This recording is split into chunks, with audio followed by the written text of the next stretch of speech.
Hello everyone. आज हम start कर रहे हैं क्लास 10th की हिंदी की वर्कशीट नंबर 56। डेट है आपकी 16 नवंबर 2020। आज की वर्कशीट का आपका टॉपिक है पद परिचय। तो स्टार्ट करते हैं इसके पैराग्राफ से। बच्चों, पद परिचय से तात्पर्य है पद का परिचय। पद अर्थात कि शब्द यानी वाक्य में प्रयोग किए जाने वाले जो भी शब्द होते हैं उसे हम पद कहते हैं। और पद का कुछ ना कुछ परिचय होता है, जैसे वो कौन सा सर्वनाम है या कौन सी संज्ञा है, वचन है, ये सारी चीज़ें। ठीक है। तो यानी कि शब्द का परिचय, जब किसी शब्द को वाक्य में प्रयोग करते हैं तो उसे पद कहते हैं। तो किसी भी शब्द को जब हम वाक्य में प्रयोग करते हैं तो उसे हम पद कहते हैं और पद का परिचय होता है, क्योंकि वाक्य में प्रत्येक शब्द व्याकरणिक बंधन में बंधा रहता है। तो हर शब्द जो होता है वो व्याकरण के किसी न किसी बंधन से बंधा हुआ होता है, इसीलिए उसे पदबंध कहा जाता है। उसी पद का परिचय देना पद परिचय कहलाता है। तो उस पद का जब हम परिचय देते हैं कि वो कौन सी संज्ञा है या कौन सा लिंग है, कौन सा वचन है, तो उसे पद परिचय कहा जाता है। परिचय अर्थात उसके बारे में बताना, यानी वह शब्द संज्ञा, सर्वनाम, क्रिया विशेषण, अव्यय आदि में से क्या है, कौन सा लिंग है, कौन सा वचन है, कौन सा काल है आदि। वाक्य में वह शब्द किस रूप में है, अर्थात कि कर्ता, कर्म, करण आदि किस रूप में प्रयोग किया गया है। तो उस पद के बारे में हर एक चीज़ बताना कि वो कौन सा संज्ञा है, सर्वनाम है, क्रिया है, विशेषण है, क्रिया विशेषण है, लिंग है, वचन है, काल है, ये सारी चीज़ें हमारा पद परिचय कहलाता है। जैसा कि कुछ उदाहरण दिए गए हैं। फर्स्ट है आपका, राम ने रावण को मारा। तो यहाँ पर राम का परिचय क्या होगा, संज्ञा, व्यक्तिवाचक, एकवचन, पुल्लिंग, कर्ताकारक, ये हमारा राम का पद परिचय है। इसके अलावा इसी तरह अगर हम रावण के पद परिचय की बात करें तो संज्ञा, व्यक्तिवाचक, एकवचन, पुल्लिंग, कर्मकारक।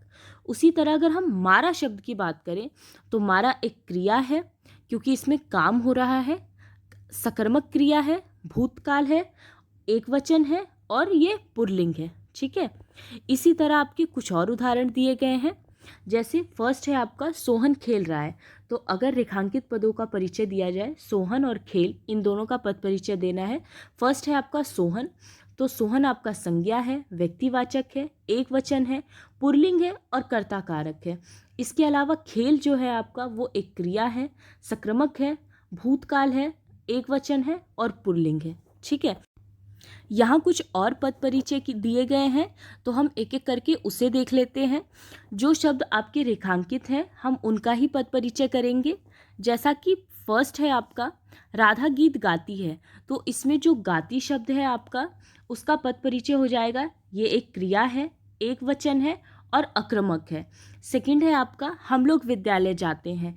इसमें हम लोग का पद परिचय करेंगे, जिसमें कि ये सर्वनाम है और पुल्लिंग है। ठीक है।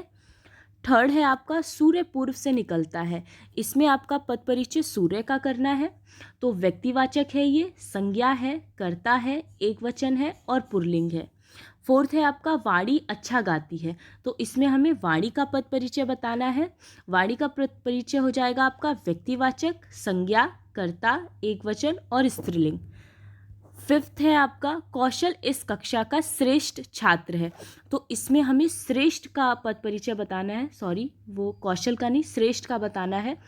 तो श्रेष्ठ हमारा विशेषण हो जाएगा, गुणवाचक हो जाएगा और एक वचन हो जाएगा। ठीक है। सिक्स है आपका, शेर हिरण के पीछे तेज गति से भाग रहा है। तो यहाँ पर तेज का पद परिचय होगा क्रिया विशेषण, अव्यव और एक वचन। सेवेंथ है आपका, सूरदास कृष्ण के भक्त थे। इसमें सूरदास का पद परिचय करना है, जिसमें सूरदास संज्ञा है, व्यक्तिवाचक है, एक वचन है, पुल्लिंग है। एट है आपका, प्रेमचंद्र महान कथाकार थे। तो महान इसमें आपका गुणवाचक, विशेषण हो जाएगा, पुल्लिंग, एक वचन और ये विशेष्य है, क्योंकि प्रेमचंद्र की विशेषता बताई गई है, इसीलिए ये विशेष्य भी है।